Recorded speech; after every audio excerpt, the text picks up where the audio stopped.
How to hide game activity on Discord. Boys and girls, we've all been there.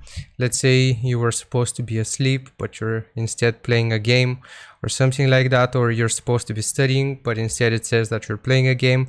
I'm just gonna shut up and get right into it. So all we have to do is click on our Discord. As you can see, it says I'm playing a game right here. Well, if you want this to disappear, you have to click this gear icon right here where it says user settings. Then we want to scroll down all the way to activity privacy. And if you want this message to disappear, we have to uncheck this first option which says display current activity as a status message.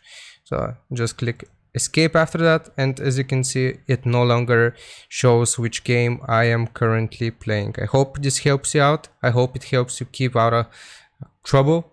Like and sub if it did, and I'll see you boys and girls next time. Bye bye.